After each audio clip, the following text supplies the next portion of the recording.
Vitor, faz uma palma, por favor. Palma, boa. Caraca. E essa de jogo de tênis? Boxe. Boxe? Você faz boxe? Caraca, Faço. que da hora. Tô lutando um tempo agora. Porra, da hora. Tá rodando, Chico? 7º dia de Pode Criar. Gritei muito? Foi mal. Valeu. 7º dia de Pode Criar. E olha quem eu tô aqui, ó. Vitor, grande garoto. Beleza, meu rei? Obrigado, hein, por ter aceitado o convite. Vim aqui. Eu que agradeço pelo convite. Pô, fico bem feliz mesmo, cara. Vitor, a gente tava conversando aqui nos bastidores, altas histórias, assim, né? Tipo, algumas a gente pode falar, outras não. Deixar a galera aqui no suspense. Mas vamos começar do começo, né? Uhum. Como que você conheceu o Criar? Como foi sua trajetória até o Criar? Pra gente conhecer um pouco mais da sua história. Então, eu morava na Zona Leste, né? Ali em Itaim Paulista e tudo mais. E tinha uma galera da escola que já tinha feito, só que eu nunca tinha me aprofundado, não sabia o que era, né? Uhum. E aí um dia um menino eu acho que o Criar pede para uns alunos irem nas escolas e de divulgar, e aí chegou um menino que era de uma turma antes da minha, o Renato Machado. Ele chegou lá com uma câmera, eu já fiquei assim, falei, mano, que fita é essa? Uhum. E aí ele chegou lá, Foi falou... a primeira vez que você viu câmera assim? Você já tinha visto? Ou... Meu pai, ele tinha uma câmera analógica, tanto que é um rolê que eu gosto muito de analógico, que ele tinha essa câmera, ele chegou da Bahia, ele trocou um Fusca numa câmera, assim. E aí ele tinha essa câmera, eu tenho essa câmera lá em casa ainda, até hoje. Qual que é o modelo da câmera? É uma câmera F1. Caraca, É uma velho. Canon, assim, mais antiguinha, assim, mas é uma câmera muito massa. E na época era uma câmera foda, assim. Uhum. E aí ele curtia, assim, fotografia e trocou, assim, deu o carro, meu pai era roleiro, né? Então, tipo, quando você viu seu amigo chegando lá com a câmera, você falou, opa, peraí, meu pai já me mostrou uma vez, meu amigo aqui tá com essa câmera, da onde é? Não, era outra parada, eu lembro que quando ele chegou, ele tava com uma 60D que tinha aqui no Criar. Meu, eu comprei uma 60D, sabe? Pra minha primeira câmera, cara. Pô, a câmera é muito massa. Eu juntei todo o dinheiro do Criar pra comprar a minha primeira câmera. Eu não dava rolê só pra comprar a câmera. Caraca, sério, velho? Galera, Que foda. vão no Morse? Você fala, pô, hoje não, Não, minha meta é comprar uma câmera, né, boa? Eu falava assim, eu falava, mano, não, eu tô de boa. Só que os últimos 3 valores que o Criar pagou, assim, eu dei rolê, porque eu já tinha comprado a câmera. Boa, já tinha cumprido a meta, né? Sim. Aí ele chegou, ele comentou do Criar, aí você ficou tipo, caraca, que lugar é esse? Foi meio que isso, assim? Ou... Eu tava sentado lá, tava zoando com os moleques na sala, né? Aí chegou, começou a falar, e aí ele falou, eu falei, pô, muito massa essa câmera. Ele falou, segura aí. E eu lá, segurando o negócio assim, com todo o medo possível, assim. Explode, né? Sei lá, o que Não, vai deixar o negócio cair, né? Falei, sei lá, o valor desse bagulho deve ser, cara, assim, absurdo. E aí, mexendo, eu falei, não, pode mexer, mano, tá tranquilo. E aí ele explicou, falou que ia ter essa... As oficinas do Criar. Assim. Aí explicou tudo como funcionava para entrar. E aí na hora eu me toquei, eu lembrei da Melissa, tinha o Renan, que era uma galera que já tinha feito, o Mike. E o Mike me ensinou a andar de skate, inclusive. Aí eu falei assim, pô, vou falar com eles. Aí eu cheguei e troquei uma ideia com eles, assim, falou, como é pra entrar, como é a entrevista. Tanto que eu cheguei na entrevista muito tenso, assim, mas aí eu coloquei na cabeça, pô, já sei mais ou menos como funciona. Mas uma dúvida me veio aqui, Vitor. A sua vontade de entrar no Criar foi pelo que seu amigo falou? Ou você já era apaixonado um pouco pela área do audiovisual e tal? Como que surgiu o interesse? Eu sempre gostei de filme, de cinema, assim. Meu pai e minha mãe trabalhavam, e aí minha mãe tinha medo, depois de um tempo minha mãe começou a ter um medo, assim, de deixar a gente na rua, né? Porque acontecia muita coisa, assim, você sabe, né? Quebrada, os moleques... A questão da violência ao redor, né? Influência e tal. Teve uma época que meu irmão entrou na polícia e aí começou a acontecer umas coisas muito pesadas, assim, de família. Crer. Aí minha mãe começou a deixar a gente trancado numa sala de casa. Aí meu pai deixava comida, minha mãe fazia comida, deixava a comida dentro dessa sala, e aí meu pai ia trabalhar, minha mãe ia trabalhar, eu ficava trancado dentro da sala, só que não tinha muito o que fazer, eu assistia a TV. Aí meu pai um dia conseguiu um aparelho de VHS, videocassete.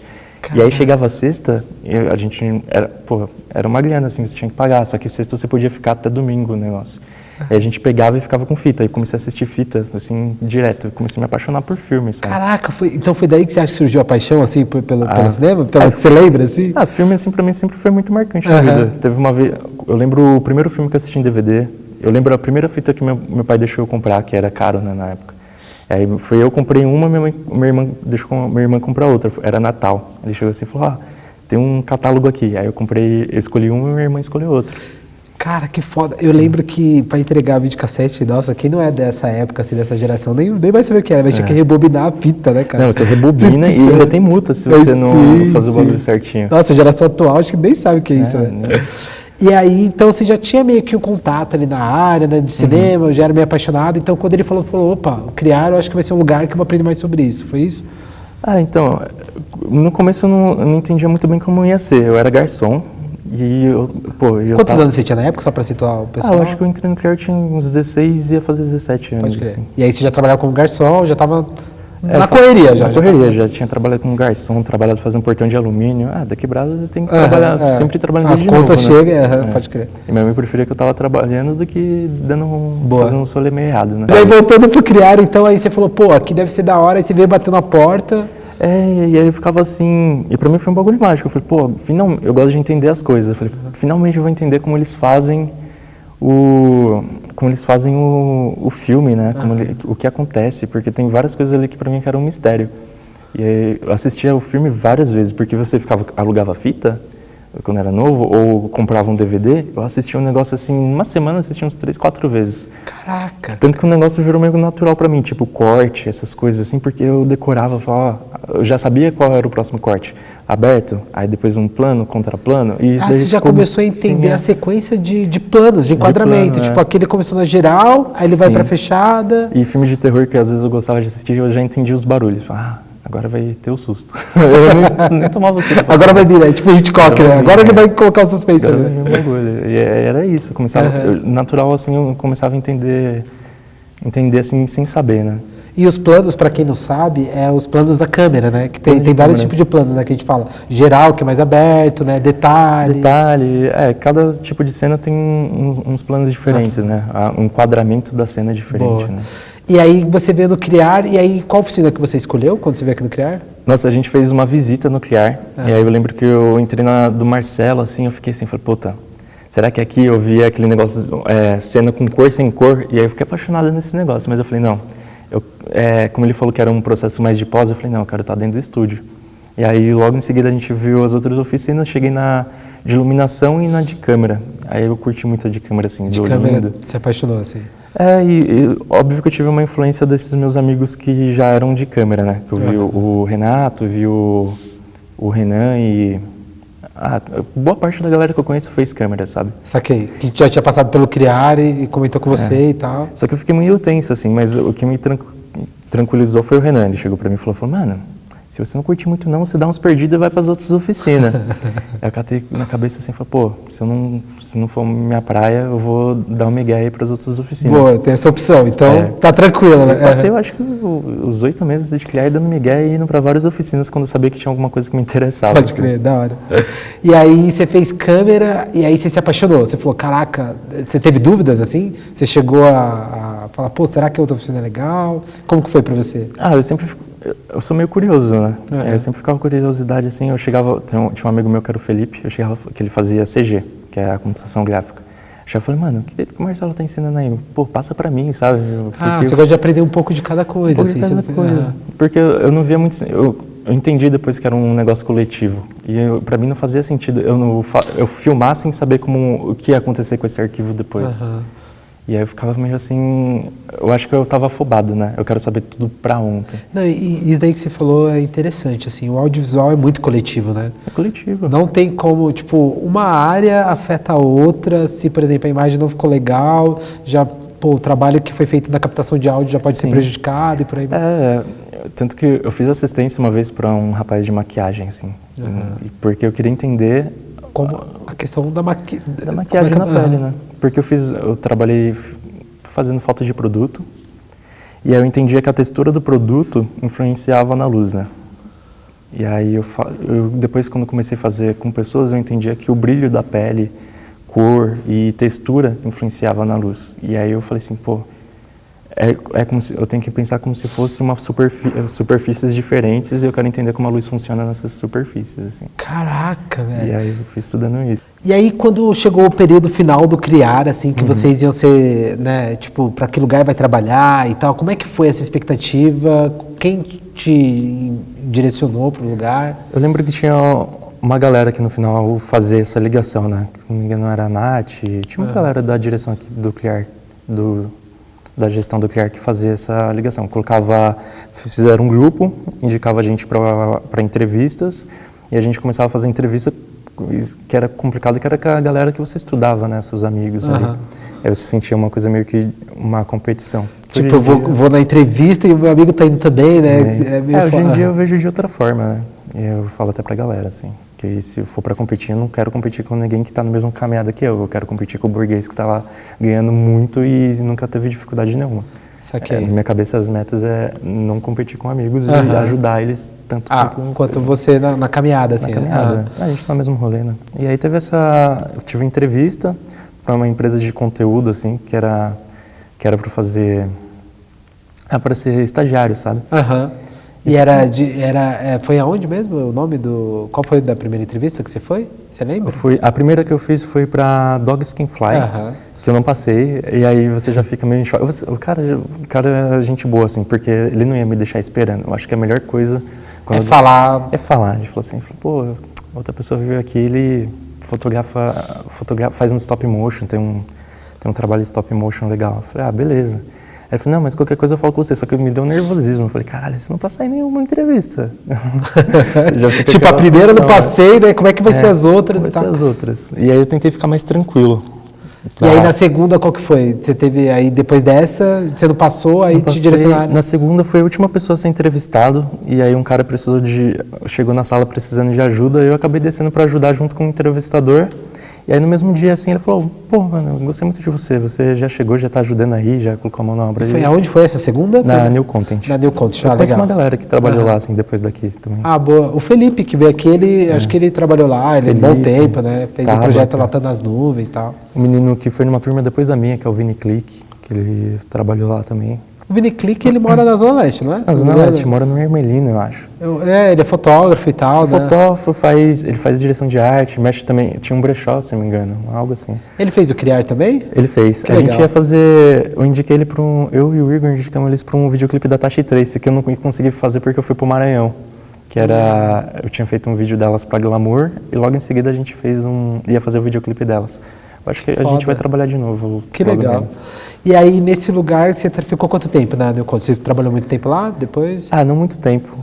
Como eu era estagiário, assim, tava rolando muitas coisas, e aí eu resolvi sair assim. Você quis sair de lá? Quis sair. E você fazia o que lá mesmo? Olha, um pouquinho de tudo.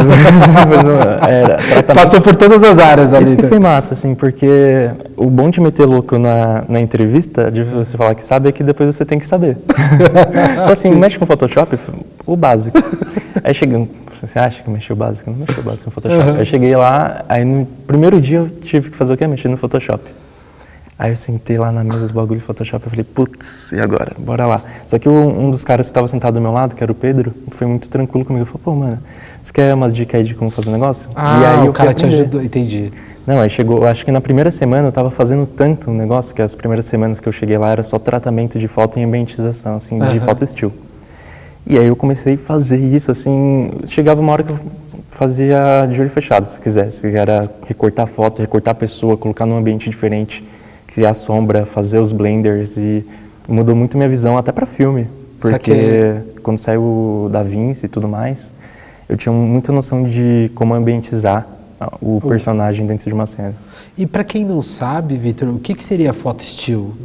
Para a galera ter esses termos, né? Para a galera que não conhece. Foto still é a fotografia sem ser dentro do filme, né? A foto still é você clicar pessoas, objetos e cenários, e tudo mais, foto de publicidade.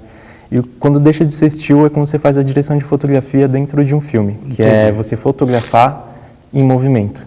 Legal. Que é muito parecido e também muito diferente, assim. Boa. E aí você ficou um bom tempo fazendo foto still, e aí depois lá você passou diversas áreas, né? Assim, você... Filmei, Vivo TV, deixa eu ver, com os meninos lá, ajudei. Teve o Wine, que era uma revista de vinhos, e aí foi acho que foi o Adnet, foi alguém, ia uma galera lá. E nesse mesmo local abriu um estúdio do lado. E aí eu conheci uma galera do estúdio lá do lado, conheci que tinha uma galera que fazia freelancer também no estúdio lá. Eu sempre fugia no almoço, em vez de almoçar, eu comia um bagulho muito rápido e ia no estúdio do lado ficar olhando assim, tipo, o pessoal montando luz, filmando e tal. Que legal, você sempre teve isso, né? Pelo que eu tô sentindo, assim, até no criar, você falou que ia nos lugares, nas outras oficinas para aprender e tal, né? Sim, eu tenho TDAH, né? Pra mim, se o negócio que eu tô fazendo é muito legal, eu não consigo focar. E aí eu sempre fico disperso olhando o que o outro tá fazendo. A outra coisa que tá fazendo, e isso ajuda, né? De certa forma, mais ou menos. Assim. Porque eu tenho métodos de fazer as coisas. Eu criei um sistema, porque se alguém chegar comigo e falar, eu me perco muito, assim. Saquei. E aí você ficou nesse período na conta, aí você quis sair por conta própria, e aí você se jogou no mercado de freela, assim? Não, eu saí e aí eu não saí com a intenção de ser freela, né? Eu acho que você simplesmente vira freela sem querer. Quando você vai ver, você é freela. Eu falei, pô, agora eu sou freela. Depois que eu me toquei disso, eu falei, pô, eu não tenho um trabalho fixo, mas tá rolando trabalho. O que tá acontecendo, sabe? Mas você não ficou com medo de sair da Content, assim, tipo, o que eu vou enfrentar agora? Como é que vai ser o mercado? Medo tem porque sempre tem uma galera que fala assim, pô, o mercado tá tão ruim, você vai sair, e aí você tem um trabalho fixo, é segurança. Só que eu nunca me entendi trabalhando sempre em um local fechado. E eu achava que o cinema era isso, tipo, conhecer tudo, sabe? Trabalhar com muitas pessoas diferentes, que pra mim é bem melhor. Eu consigo, como eu falo, eu sou curioso pra entender como as coisas funcionam, e cada pessoa faz de uma forma diferente. E aí, às vezes, eu vejo... E pra mim não tem essa de pessoas que trabalham mais tempo, menos tempo. Eu vejo uma galera nova chegando, faz um bagulho e fala, pô, mano, fazer desse jeito é bem melhor, sabe? Não tem essa de, tipo, mais experiências. Depende do que tá sendo feito, assim, a produção, né? Sim. E não, e a gente que é brasileiro trabalha de uma forma muito diferente de todo mundo que eu já vi. Assim, já trabalhei com galera de fora. A gente é gambiarreiro. Eu acho que esse é o segredo de você trabalhar nessa parte de equipamento. Você saber inventar um jeito que vai dar certo. E é isso que a gente tem muito, sabe? Eu vejo uns moleques trabalhando, fazendo umas gambiarras assim que às vezes eu falo, mano, não acredito. Como é possível que tá fazendo isso, sabe? Aí você foi pro mercado de freela, só para entender um pouco como foi essa curva, né? Aí qual foi os primeiros trabalhos que você fez e o que você fez na área de freela? Assim? Eu fiz tanto filme quanto foto, né? Estilo. No filme eu fiz, os primeiros foi uma marca de uma roupa de umas mulheres lá do sul, que um cara não podia, eu fui, e era uma plantação de lavanda e tal, até. E a gente filmando, correria, e eu queria fazer tudo, né? Essa é uma coisa que é engraçada da galera do Criar quando sai, eu vejo que é muito, que é querer fazer todas as áreas, querer ajudar em tudo. E eu era afobado, eu queria fazer tudo. Se carregar 30 sacos de areia, bora lá bater uma laje, vamos carregar 30 sacos de areia. Eu falei assim, mano, tô tranquilo. E eu pegava em tudo, só que que eu sou afobado. Eu era, assim, muito mais. Mas aí eu comecei a entender e respeitar o espaço das outras pessoas dentro das áreas também, assim, de não meter a mão em nada, assim, se não precisar de verdade. E foi isso, eu comecei a fazer freela em filme, ajudava a galera da iluminação, aí eu fazia freela em fotografia, com a parte de iluminação também. Aí eu comecei a entender melhor por que as luzes estavam em cada lugar. E foi indo. Que legal. E aí, no primeiro freela que você fez de fotografia, você lembra qual que foi o projeto, assim? Pô, eu lembro o Bruno Braufer, que é um menino aqui que fez Ele foi da minha turma, inclusive. Sua turma? Ele foi da 4ª turma. Eu trabalhei com o Bruno e ele me levou num estúdio, que era o estúdio do Bob. Eu nunca tinha entrado num estúdio, eu achava que o bagulho, assim, um estúdio de fotografia, que é todo branco. Eu lembro que eu entrei, era um fundo todo branco, luz natural entrando. E sei lá, um negócio gigante parecia. Parecia que não tinha fim, né? Que é o fundo infinito, assim, você não tem uma noção de onde termina. Quando eu olhei o negócio assim, eu falei, caralho, que é isso, sabe? E aí o Bruno até viu, eu fiquei meio maravilhado, assim. E eu montei, eu fiz um... Eu lembro que a marca era Lebo, ele fazia essa marca, assim, que é uma marca também de uma galera, eu acho que é do Sul. Que massa. Eu tenho uma produção muito grande de roupa, assim, da galera do Sul, e agora começou a ter uma produção bacana da galera do Nordeste, que eu acho muito legal. E tem muita gente do Sul roubando a ideia da galera do Nordeste. Essa é real. Só queria deixar isso claro. Mas Leaf aí, roubando coisa nossa. E aí, quando você foi nesse estúdio, você falou, nossa, que foda, assim, a estrutura, a produção e tal. Não, nem era estrutura, era de você... Por exemplo, estúdio de cinema, geralmente é todo preto. Estúdio de fotografia é todo branco. E aí ele te dá uma tontura porque parece ser muito maior. E a galera tem muito essa cobrança. Você é filme ou você é foto? Você tem que ser... Eu fico pensando, pô, eu sou pobre, eu preciso, se eu ganhar dinheiro com os dois, pra mim tá ótimo. Sabe, eu tenho que fazer um pouco de tudo, eu já fiz de tudo. Então, quando você tava ali no estúdio, você pensou, pô, só de eu estar aqui já é foda pra caraca. Né? E aí eu comecei a ter noção, só que era muito estranho, porque eu comecei a trabalhar em freela, eu viajei tanto, assim, no Brasil, e eu ia para uns lugares, assim, muito boy, assim, coisa que eu nem imaginava. Às vezes eu mandava foto para minha mãe e falei, mas e tal. E aí dava um choque, né? Você pega, eu catei, você entra num avião, aí depois de ter ficado num hotel muito chique, aí do nada o pessoal te levava para comer umas comidas que você nunca comeu na vida, aí você vai voltando para quebrada e tinha que, sei lá, pegar trem, metrô, e é outro universo, né? Mesmo dentro de São Paulo, assim, fui numas casas assim, eu lembro que fui numa casa, a primeira que eu trabalhei, estava para vender, era uma casa que valia 6 milhões. E aí cheguei na casa assim, uma casa de 6 milhões, tudo, tinha piscina no segundo andar, assim. Aí do nada você volta para casa, né? Aham. Aí você fica, puta, minha mãe assim... minha mãe se esforçava, minha mãe sempre quis deixar a casa mais bonita, né? Sim. Porque meu pai, sei lá, meu pai tinha uma oficina e a nossa casa era bem desorganizada, toda meio torta. Tinha um buraco na parede que tinha os fios saindo. Saquei. E minha mãe tinha vergonha, mas meu pai tinha vontade de levar a galera. Meu pai conseguia comprar as coisas e queria levar a galera pra ver lá dentro de casa. E minha mãe morria de vergonha, assim. E eu ficava sempre com isso na cabeça, sabe? Falei, puta. E aí comecei a trabalhar e a minha cabeça eu falei, mano, eu vou ter tudo que essa galera tem. E tipo, levar minha mãe pra viajar, tudo que eu tô tentando até hoje levar minha mãe pra viajar, que é difícil. Que ela fala, eu tô trabalhando, filho, sabe o que é? Que foda. E aí, esse final de ano eu vou levar ela pra viajar. E aí, tinha esse rolê. O meu pai tinha muito orgulho das coisas que ele conseguia comprar, sabe? Aham. E aí eu comecei a entender também o audiovisual como uma ferramenta uma ferramenta política pra mim. Assim, eu falo assim, eu quero o audiovisual pra tirar a galera da periferia e não tirar da periferia, falar assim, vai morar em outro lugar. Levar pra conhecer outros lugares, pra entender que não é só aquilo, sabe? E todo mundo que der para eu indicar, assim, da periferia, eu vou indicar. Não precisa ser do CREAR, não precisa ser tal lugar. Basta querer. Assim, você vai ali e você leva as pessoas. E vê se funciona e tudo mais. Só que depois eu vi que não era só assim também. Aham. Porque as pessoas vêm... Você tem que dar um conselho, assim. A pessoa não pode se acomodar. Eu ganhei R$150 hoje. Pô, mano, isso daí não é o limite não, não se acomoda nisso não, você pode ter tudo. Você vê a galera que tem a casa ali de 6 milhões, não acho nada impossível você ter. Eu vi o Smith. É isso aí, foda. O Seu Jorge, uma vez que eu vi o Seu Jorge, eu falei assim, mano, eu sou o Jorge, assim, e eu morri de vontade de conhecer ele. E sei lá, vira uma chave, não é só dinheiro. Óbvio que dinheiro a gente vai pelo dinheiro, possibilitar. Mas não é só isso, né? Você falou uma coisa do audiovisual, de enxergar ele como ferramenta política, cara. E eu tenho uma coisa do audiovisual que eu acho que é muito foda, assim. O audiovisual, ele permite você furar bolhas, né? Quando você trabalha. Porque você entra em cada universo, assim, que às vezes nem é o seu universo, né? Sim. E ali você tem contato, e você consegue refletir sobre, consegue conhecer outros lugares e tal. Nesse período, né? Igual você falou, por exemplo, que você voltava para casa, você viajava e voltava para casa. Como é que era esse sentimento para você, assim?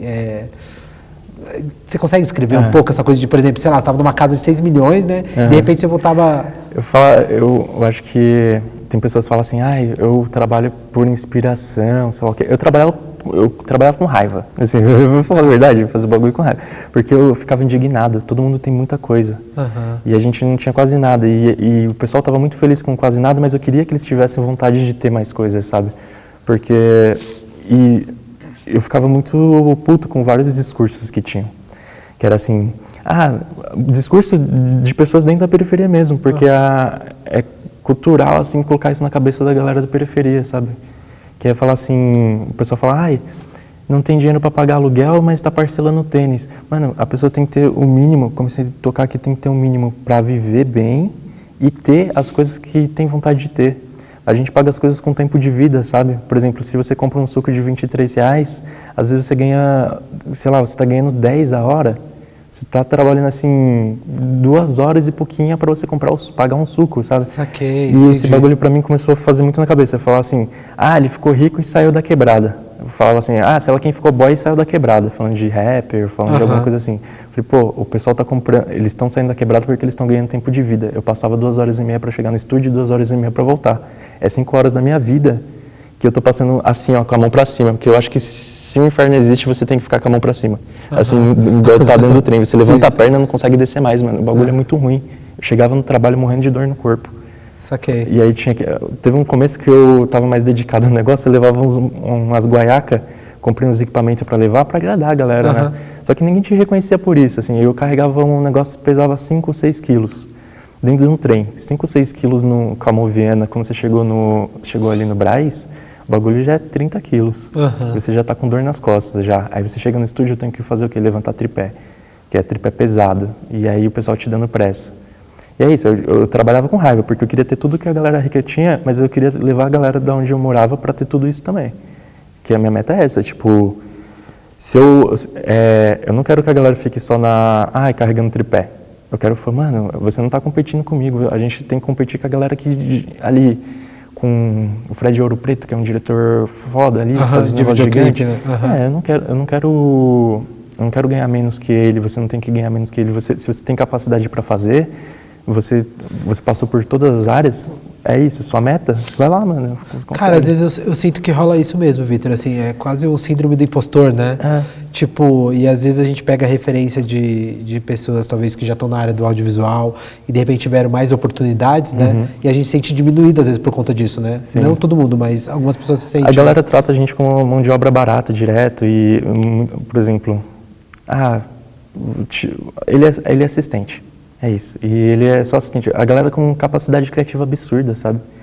E aí o pessoal mesmo da quebrada faz esse dia, tá passando necessidade, não compra coisa. Pô, vocês podem ter tudo o que vocês querem, sabe? Aqui ainda tem a possibilidade de parcelar, mas eu não quero que a galera tenha que parcelar um tênis, porque você está pagando em 12 meses um tênis, sabe? Você está pagando com o seu tempo de vida 12 meses trabalhando, você não pode perder seu trampo, você está preso no seu trabalho.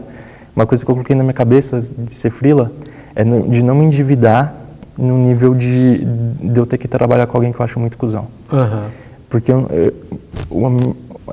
o prazer de ser freela, pra mim, é de poder olhar na cara de alguém cuzão e mandar, falar assim, mano, foda-se, eu vou embora. Eu já catei, eu cheguei num set que a galera queria fazer a gente trabalhar que nem um idiota e tratando a gente super mal. Eu olhava pra galera e falava, mano, bora, a pessoa que eu chamei, eu falei, vamos embora.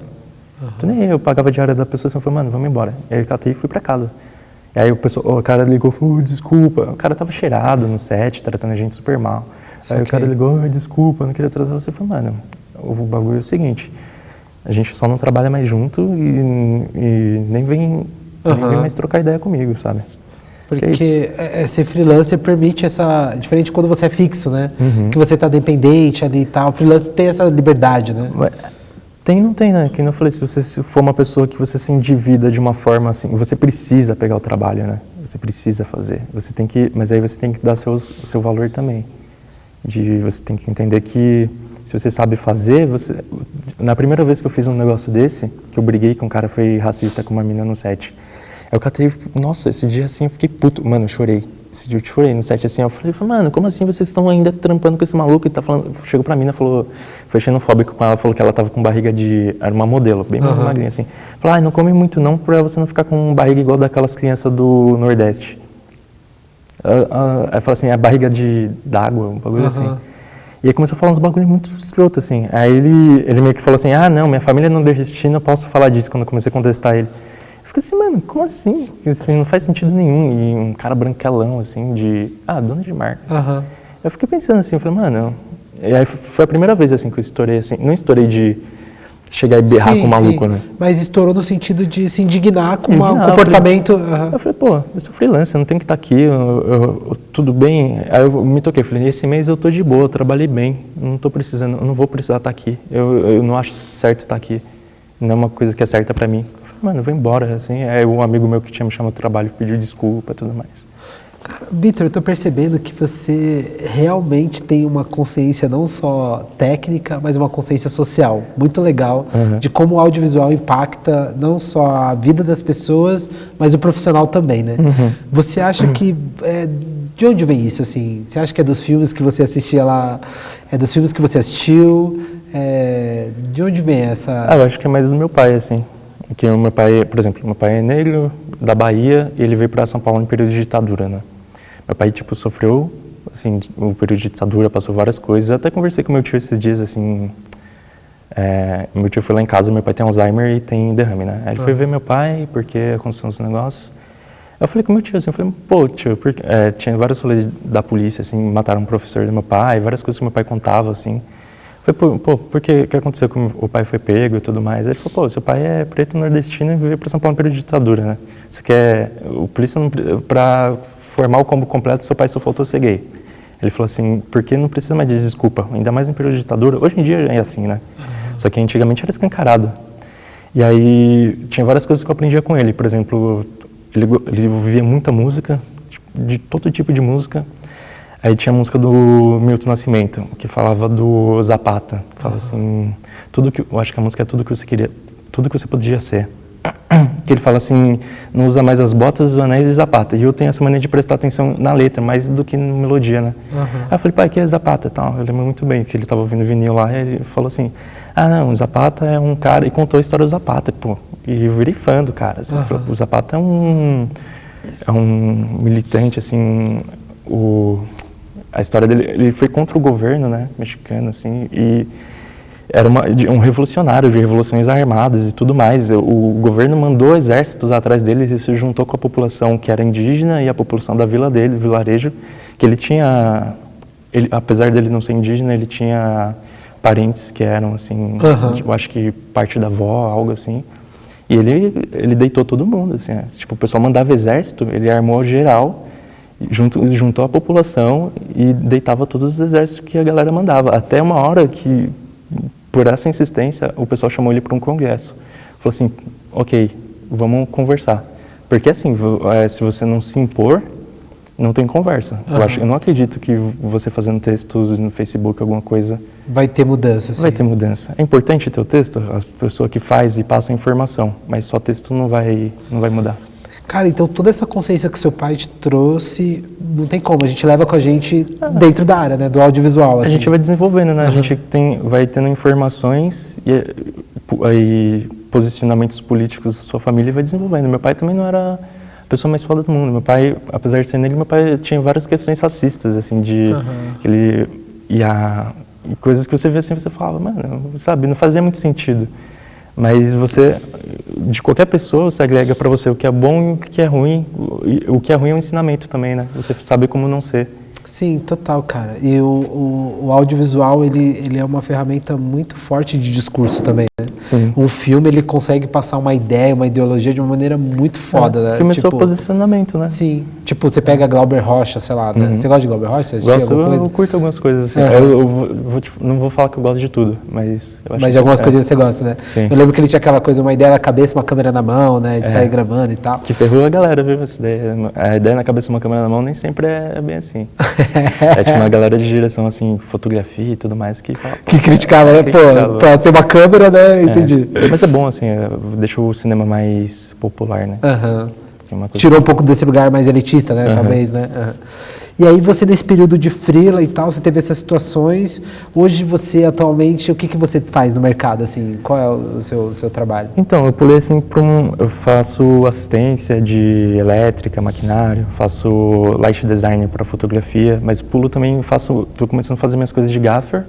E há uns 2 anos eu escrevi um roteiro e eu ganhei vários prêmios, assim, com o roteiro. Aí passou em cinemas de vários locais, assim.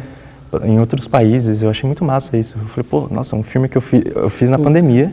Que da hora. Em casa, na rua de casa e dentro de casa. Qual que é o nome do filme? Chama Eles Não Vêm em Paz, que é uma história sobre violência policial, que a gente faz uma analogia com alienígenas, assim, que é uma história bem rápida.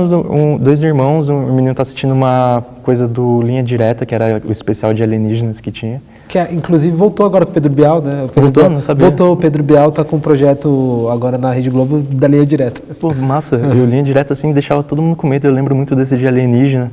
E aí o moleque assistindo isso, o moleque questiona pro irmão se isso é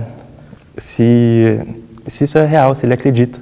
E o irmão se toca para querer explicar pro irmão mais novo e fala assim, eu acredito sim, conheço até pessoas que foram abduzidas. E durante ele contando essa coisa da abdução, você vai tendo inserts de outra cena. Ele fala, primeiro você vê luzes, aí tem as luzes da polícia na rua. Que legal! Caraca, aí fala assim, saquei. Você do nada tá paralisado. E aí tem insert do menino sendo abordado e detido com violência na rua. Aí fala assim, quando você menos espera, você está na nave deles. Aí tem o moleque sendo jogado dentro da viatura. Aí fala, aí tem pessoas que nem voltam, que é tipo a chacina dentro de periferia. Né? Você que escreveu o roteiro, a história? Sim, eu escrevi o roteiro, eu tive a ajuda também do Pedro, um amigo meu que foi embora, e ele dirigiu junto comigo, porque eu não tinha uma experiência de dirigir, assim, um filme, porque eu fazia direção de fotografia, né? Tanto que isso foi estranho pra mim, que eu não consegui nem focar muito na direção de fotografia, nem nada, mas era uma história que eu achava massa. E agora eu tô fazendo mais outro, do nada eu gostei de escrever, comecei a escrever um monte de roteiro. Eu tô escrevendo um outro que eu acho que esse vai ser interessante, que eu escrevi no Vai agora, e a gente já passou algumas etapas. O Vai, para quem não sabe, o que seria o Vai? O Vai é um edital de incentivo. A cultura, fomentar, né, o audiovisual e tal, né? Sim, e aí eu vou focar para fazer vídeos e fazer um curta sobre violência doméstica de uma forma diferente, assim, que eu gosto muito dessa questão de analogia, porque você pode abordar assuntos muito pesados sem estar de uma forma descarada, porque eu acho muito, assim, a galera tem mania de fazer assim, vou fazer um filme com um menino trans, mas ele tem que mostrar que ele é trans, tem que abordar uma coisa assim. Eu falei, não, mano, às vezes a galera só quer estar no filme, sabe? Por exemplo, o menino do meu curta, ele é trans, que mora lá na Quebrada, super gente boa, o Dante. Assim, pô, trabalhar com ele era meu sonho, assim. Trabalhei com ele e falei, pô, muito foda. Ele tá em Manhãs de Setembro, algo assim, que é da Prime. E foi uma galera que se dedicou tudo para aquilo e foi muito legal, foi muito satisfatório para mim. E nesse você fez a direção de fotografia? Direção de fotografia. Caraca, e me fala uma coisa, Vitor. Quando você faz a direção de fotografia, como é que é o seu processo para pensar o filme, para elaborar as luzes que você vai usar, toda... Primeiro eu entendo qual é quando eu leio um livro ou escuto uma música, eu sempre imagino a cena, certo? E aí eu imagino se é algo mais lúdico ou se é para eu tomar um segmento real. O que seria uma fotografia mais lúdica ou uma fotografia realista para eu simular a luz ambiente. Essa é a primeira coisa que eu tento entender. E eu gosto muito de animação e dessas coisas. Eu tento imaginar como se fosse um desenho mesmo que você tem que colorir, sabe? E pintar. E aí imagino o local e tudo mais. Essas são as primeiras partes, de entender em que rumo esse filme vai tomar e qual é o sentimento dessa cena. E aí, se for uma cena com tal tipo de sentimento mais aconchegante, eu vou entender a cor dessa luz. E daí eu vou entender a emoção que eu quero passar também, por isso. Até aí, tranquilo. Daí eu começo a pensar, eu cheguei a um ponto de conhecer os equipamentos a ponto de não me preocupar com isso. Eu sei como são as luzes, eu sei o nome das luzes, sei como posicionar e o efeito que elas têm. Isso, para mim, deixou de ser um problema. Então, não é algo que te aflige ali no... Aflige. Porque a partir do momento que eu entendo isso, a parte criativa fica livre, sabe? Porque tudo fica possível, eu acho. Assim, tudo possível. A gente sempre dá um jeito, que eu falei, brasileiro, a gente sempre dá uma gambiarra de fazer. Não importa se o local é pequeno, se o local não tem energia, a gente dá um jeito, sabe? E é isso, eu entendo as dificuldades e eu me adapto a essas dificuldades para essa cena. E aí eu tento entregar o melhor possível, assim, da cena. Diferente de muitas coisas, o Brasil tinha muito uma coisa de fazer uma fotografia teatral e para novela mesmo deixar a personagem bonita. Se você vê filme, o filme não tem que deixar o ator bonito, tem que transmitir um sentimento. Você não tem que focar. Um diretor, que eu não lembro quem era, que é um diretor gringo, ele estava dando um workshop, ele falou, não necessariamente uma cena boa, bem fotografada, é uma cena bonita. Porque às vezes o sentimento da cena não é para ser uma cena bonita, é para ser só uma cena bem fotografada e te mostrar o que você precisa ver, entende? Entendo. Tipo, o feio, na verdade, pode ser bonito, né? Se tiver dentro da proposta da cena, da história. Tá no roteiro, que é um local de tal jeito, não adianta você fazer um colorido nesse local e trazer... Porque você está trazendo outro sentimento, sabe? Nem sempre é uma fotografia certa, não é uma fotografia tão bonita. Aí você tem que sabe que você me fez lembrar? Euforia, você assistiu a série Euforia? Assisti. Que é com a Zendaya, né? Com o Marcel, que é o diretor, o Durman, que é o diretor de fotografia. Isso. Eu lembro que na primeira temporada, ou na segunda, não lembro, só tem 2 temporadas até agora, né? Pelo que eu me recordo. Se eu estiver errado aqui, vocês me corrijam aí. Na primeira temporada, eu lembro quando ela tinha a questão de usar as drogas e tal, né? Que a série fala um pouco sobre isso, era muito colorido, você lembra? E aí ficava toda aquela coisa meio... lúdica e tal. E aí houve uma crítica na série. E aí na segunda temporada, não sei se você vai lembrar, diminuiu isso. Porque parecia que tava dando glamour pro rolê de drogas. De drogas e tal, sabe? Mas aí eu acho que são questões, assim, porque a primeira temporada ela foi filmada com uma Alexa digital. Se não me engano, ela era 65, que é uma Alexa de fazer largo formato. Grande formato de cinema IMAX e tudo mais. A segunda temporada foi filmado com película, com uma câmera Rican LT, que é uma câmera profissional. Filmaram o 007, filmaram vários filmes assim. E a Kodak patrocinou dando película e eles chegaram com uma outra proposta de fotografia. Tem o lúdico. Tem uma cena que a Zendaya usa a droga lá dela. Sabe Deus o que ela usa. E aí chegam com... A luz muda. A diferença da Euforia não é só as cores. É a forma que os departamentos de luz trabalham. Se você vê a cena, e é uma luz lúdica, é uma luz que não existe, só que é muito bonito. Tem uma cena que ela chega e ela vê uma das meninas principais, ela vê a namorada dela, Zendaya vê a namorada dela na cena. A luz diminui em todo o cenário, todas as pessoas ficam andando na penumbra, e enquanto a luz da namorada dela aumenta. Pensa, é um controle de luz no meio da cena. Um efeito prático, assim. Um efeito prático e do diafragma que vai mudando para deixar as pessoas mais escuras que estão passando na frente. Você traz um destaque. É tão bonito que você não fala, nossa, isso é estranho porque isso não existe na vida real. Não é, porque é uma coisa que é confortável de ver. E aí tem uma parte que ela usa uma droga que todo o quarto fica escuro. Acende uma luz, ela começa a passar como se fosse uma sombra de uma árvore na frente do rosto dela e ela entra num transe, assim. E a fotografia de Euforia é diferente e um pouco revolucionária no cinema por conta disso. Existe uma discussão, então, sobre a fotografia de Euforia, assim. Sim. O Marcel, não sei se é o Marcel, se é o Durman, eles entraram tem tipo um sindicato dos melhores diretores de cinema, assim.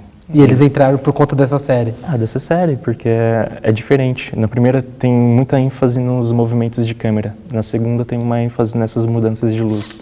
E a forma que é filmada, eles filmam com película positiva, que não é um negativo. Assim, a positiva é quando você consegue ver na película de foto a imagem.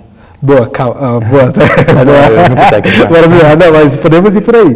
Vamos só explicar para a galera o que é película. O que é? Quando você diz película, o que seria? Antigamente as pessoas fotografavam com aquelas câmeras antigas com filme, certo?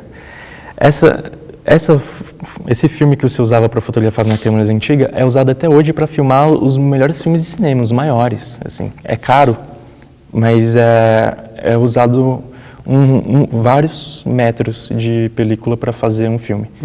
Para fazer um filme que saiu agora do Nolan, eles usaram, editado, sem ser os que eles descartaram, foram 35 quilômetros. De película? De película, para fazer o filme. E aí, essa película é o que você coloca dentro de uma câmera analógica de cinema, que vai ser exposto, queimado, e depois você tem que revelar e fazer esse processo. É como se fosse o arquivo do digital. É o cartão de memória da câmera digital. E é bem... E aí a textura que dá para a fotografia, alguns diretores preferem porque é completamente diferente. Totalmente diferente, de latitude. Por exemplo, tem muito mais textura. Latitude é entre a sombra e a luz, né? A sombra e a luz, de cores, assim. Você consegue pegar muito mais cores e muito mais distância. Por exemplo, do claro até o escuro, você tem muito mais informação. Na película, no caso. Película. O digital você não consegue atingir, assim? Não. E tem a questão da película, é que o cinema começou com a película. E o que o pessoal percebeu, quando você tem uma mídia digital, você filmou em Full HD. O que você filmou em Full HD alguns anos atrás, hoje em dia você não tem como subir isso, você não tem como upar isso para 4K. E a película você tem? A película tem, porque é uma mídia física. Se você for, hoje em dia você consegue pegar, fizeram do videoclipe do Michael Jackson em 6K. Você tem noção que é uma mídia física que antigamente era em 480p, né, que era menos do que um Full HD, e hoje em dia você tem 6K desse arquivo. Por conta de ser película. De ser película, que você simplesmente refotografa a película, você escaneia a película de novo. É simples. Cara, então a película te possibilita inúmeras tratamento de pós e trabalhar esse arquivo de uma maneira muito mais, com uma resolução muito maior do que quando você grava no digital, no caso. Sim, e a película revolucionou o cinema de novo, porque o primeiro filme de película era gravado com uma película muito mais larga, que a gente chama de que hoje para fazer, no caso de fotografia estilo, chama 120.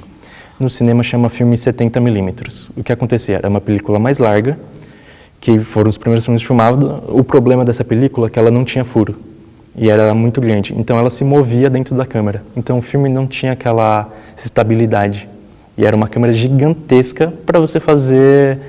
Tinha que ser uma câmera parada, e era uma câmera gigantesca e precisava de muita película e gastava muito. Então eles inventaram a 35mm, que era uma película menor, com furos laterais.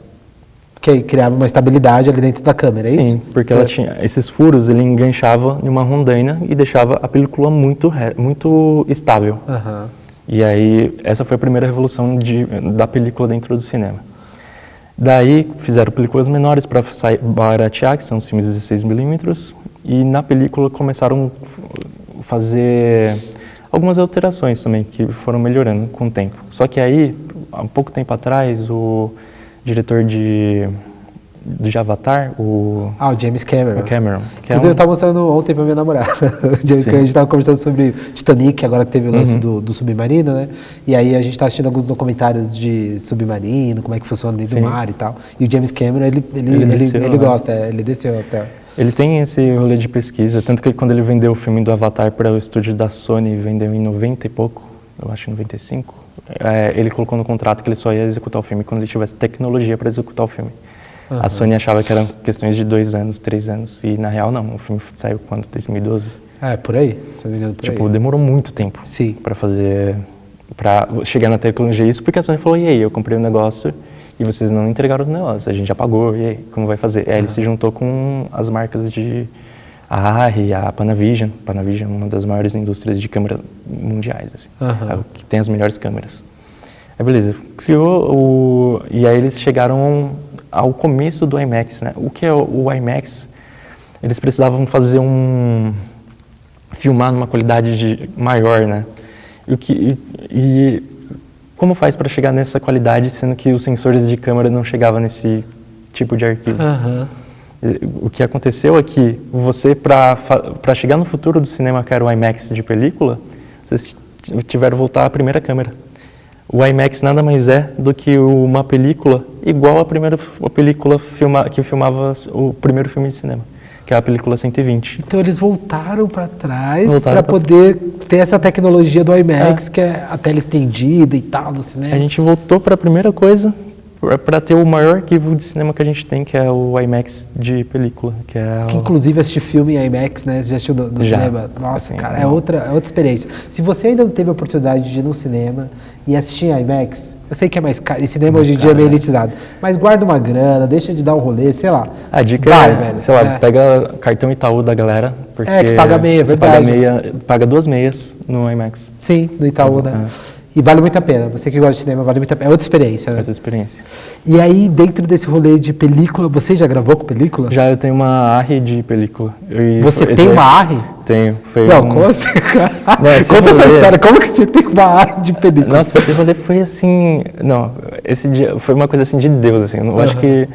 Deus é top, né? Não, assim, não sei, se existe algo maior, assim, eu não tenho uma religião, mas se existe, ele, tipo, me ouviu nesse dia, que eu namorava na época, aí eu tava deitado assim, aí eu joguei na loteria, ela falou, pô, você jogou na loteria? Eu falei, se você pudesse comprar algo material, você ganhou na loteria hoje, comprar algo material, o que você compraria? Ela falou, você se encher de câmera. Eu falei, pô, não ia me encher de câmera não, eu ia comprar uma câmera 16mm. Da ARRI?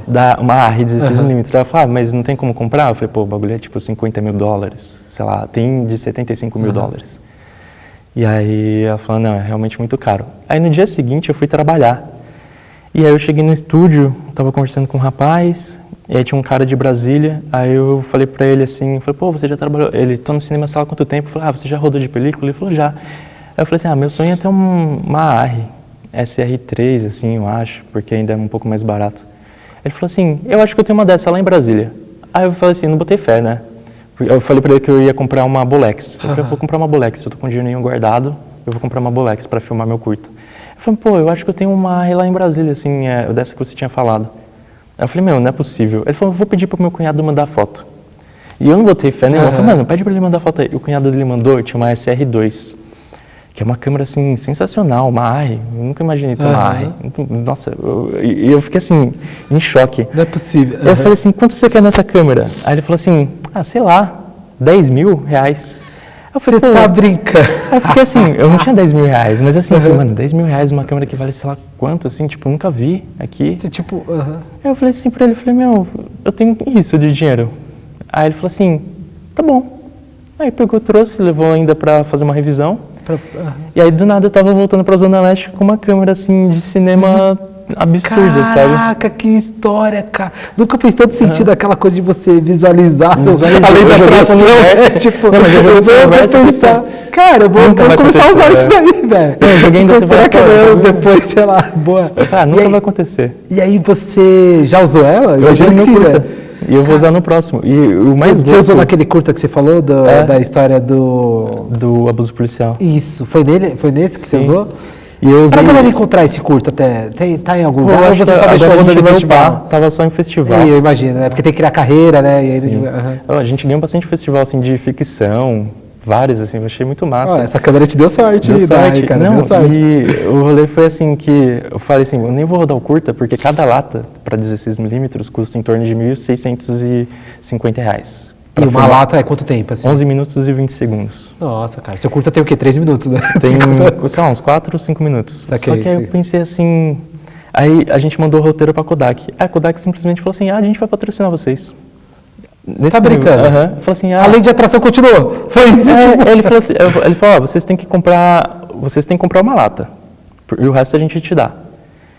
E aí eu fiquei assim em choque, assim, eu falei, mano, a Kodak vai patrocinar a gente. Aí ele falou, mas tem um problema, a gente só pode mandar a lata de filme pra dentro de Nova York, que era a Kodak de Nova York ou era de Atlanta, pra dentro dos Estados Unidos. Aí a gente pegou, descolou alguém lá e enviou, a gente ainda foi taxado pelo coisa, mas pô, ganhou o filme.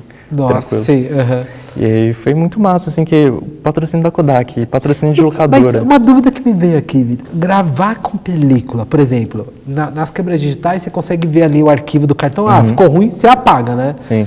Película, você ficou ruim, como... É por isso que a AR é uma câmera mais cara. Se você filmar com uma Bolex, a única pessoa que vai ver é a pessoa que está filmando. Até então, porque você vai visualizar, vai fazer a fotografia. Eu tenho um fotômetro, tudo. Fotômetro é o que você usa para medir a luz. Aí, beleza. Isso, fotômetro, para quem não sabe, é um aparelhinho, né? Que você chega aqui e aí você consegue medir qual é o diafragma ideal, né? Todas as configurações de câmera você consegue medir. E aí, beleza. Eu até comprei eu tinha um outro fotômetro, eu comprei um de cinema, que é um fotômetro mais caro, assim, só porque eu falei, mano, vai sair perfeito. Aí eu tava com esse fotômetro, medi tudo, e aí o que acontece na câmera, na Arri, que é diferente das outras? A Arri, ela tem uma segunda saída, como se fosse um segundo lugar para olhar, um segundo viewfinder. Só que dentro desse viewfinder tem um CCD, que é uma câmera pequenininha. Essa câmera, ela codifica. Não, ela vê o que você vê. Ela vê, tem um espelho dentro desse viewfinder, que é o lugar onde você põe o olho, tem um espelho. Esse espelho espelha para a câmera. E ela filma o que você está vendo aqui. Óbvio, vai ter tudo que você está vendo ali de configuração, de demarcação, vai estar gravado. Só que você tem um playback. Eu fiz um esquema para ter um playback, porque não grava. E aí eu peguei um monitor, aí eu estudei um pouco assim para entender como é que você fazia. poderia ter sinal e tal. Então você consegue ter uma base de como está ficando aquela iluminação na hora que você gravar. Base de enquadramento, assim, de iluminação nem tanto, porque esses CCDs não são câmeras boas. Assim. Entendi. E aí, então de iluminação é um risco. Eu olho o quadro e eu uso o fotômetro. Eu confio na fotografia que eu estou fazendo, sabe? De chegar e falar assim, se eu fotometrei aquela luz, uma luz que está vindo atrás, pegando aqui na sua lateral do rosto, eu tenho noção que essa daqui da frente está um pouco mais fraca, vai ficar mais escura. Essa cena eu quero isso mais escuro? Quanto mais escuro eu quero? E aí eu vou fazendo essa Cara, controle. O digital deixou a gente viciada, né? Tipo, essa é a verdade. A gente na hora. Você contando assim, eu não consigo imaginar, eu não tenho uma referência de como tá, sabe? É um risco, né? Tipo... te dá uma ansiedade, né? Quando eu mandei, não revela aqui no Brasil, quando eu mandei o filme eu mandei lá pra Atlanta, no caso. E aí eles mandaram de volta, assim, o arquivo no mesmo dia que chegou lá, eles já enviaram, porque o bagulho pra eles é muito simples, é muito fácil. Calma aí, agora meu nariz... Tá, você percebeu. Calma aí. Dá o...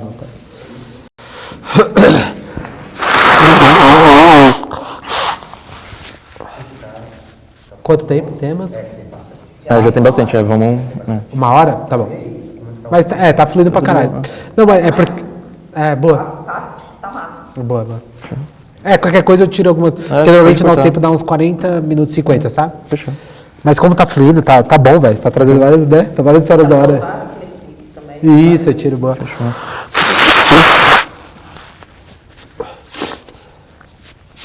Tá sujo não, né, velho? Não, tá... Tá de boa, Nenê? Boa, obrigado, Diego. Tá de boa, Betinho?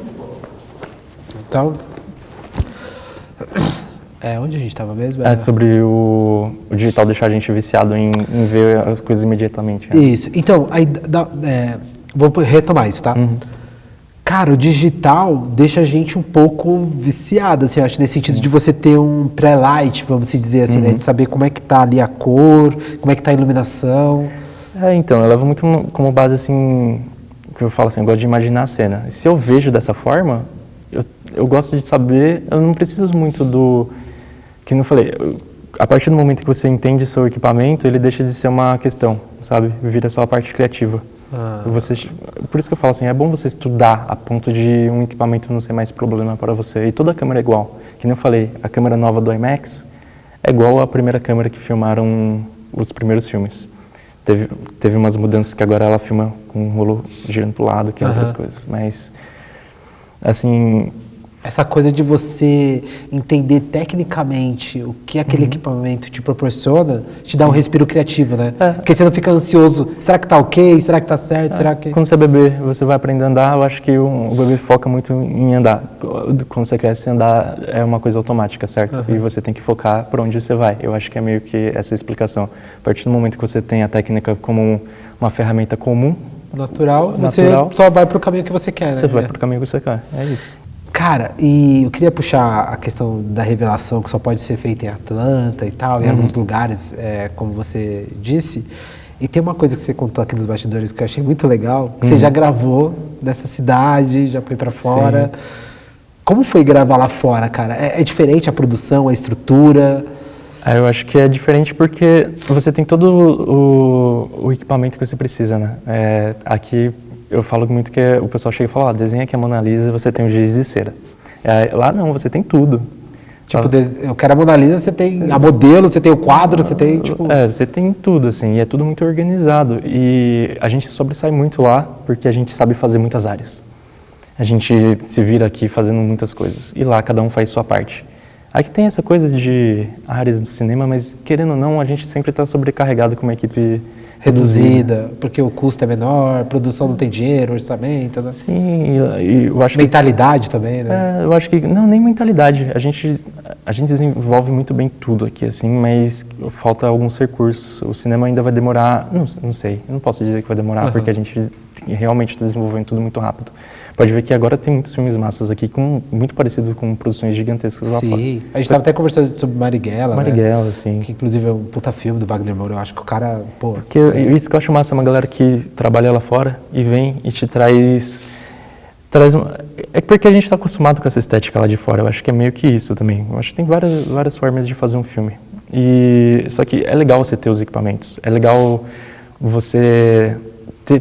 Se você tem tudo técnico que possibilita você fazer uma cena bonita, aí só vai da força de vontade da equipe e da quantidade da equipe, a quantidade certa de equipe, que eu falo assim, para fazer essa cena, sabe? E lá fora, quando você foi, que lugar que você foi? Você lembra a cidade? Eu já viajei com uma galera, mas eu já trabalhei com gente de Londres que veio pro Brasil, por exemplo, que já é diferente, gente de Paris que veio pro Brasil. Já fui para Nova York, eu fui pro Chile. Foi muito massa. O Chile foi muito massa. Tipo, um lugar que eu queria visitar. E normalmente quando você viajou para esses lugares, qual era a função que você fazia? Era gaffer? Assistente. Porque eu não... Quando eu fui para Nova York, eu não fui para trabalhar, né? Eu fui para comprar uns equipamentos. E acabou que... Coincidiu de ter trabalho e rolou, né? Mas você... Em algum momento você falou que já fez gaffer, né? Sim. O que seria gaffer, assim? Gaffer é o braço direito do diretor de fotografia. O gaffer, ele monta, ele organiza a equipe, ele organiza a logística de luz de um set, ele organiza a logística dos equipamentos também. vai ter outras pessoas que vão pedir os equipamentos, mas ele vai falar, pô, seria melhor nessa cena a gente usar um equipamento diferente. Ele faz um filtro também, assim. Né? Ele ajuda o diretor de fotografia a chegar ao resultado que ele pesquisou, porque o diretor de fotografia, ele faz muita parte de um pré-processo também, que é de entender a referência, entender o local. O gaffer vai junto com ele dentro disso para saber o que é possível. Muitas vezes o gaffer fala assim, isso não é possível, sabe? Porque tem uma visita técnica do local que o gaffer vai junto, que é muito importante, né? Todo o trabalho que tem. Ele vai e fala assim, pô, legal a ideia de vocês, mas não vai rolar. Sabe? Ele está ali nesse limite no limite técnico de falar o que é possível. Eu acho que é bem massa. Caraca, Vitor, eu tô aqui, cara, fascinado pela sua história, sério. E ainda mais eu tô lembrando, quando você me contou lá, quando você tinha 8 anos, Sim. 10 anos, que a sua mãe ficava preocupada, né, de você não ir pra rua, e a gente sabe que, infelizmente, tem a questão da violência, Sim. tem muitas questões sociais que às vezes influenciam no crescimento saudável, né, de um adolescente, da criança e tal. Cara, pegando a sua história, você olhando lá, daquele garoto que assistia cinema lá no quarto e tal, e hoje, porra, já foi pra Nova York, já gravou com película, já, enfim, rodou aí fazendo um monte de coisas da hora dentro do audiovisual. Como que é pra você, cara, ter esse arco, assim, histórico? Eu acho muito massa, assim, sempre fui muito sonhador das coisas, né? Meu pai até ficava meio assim, quando meu pai estava saudável, ele ficava meio assim, falava, pô, ele é muito sonhador, pode se frustrar, mas vamos apoiar, né?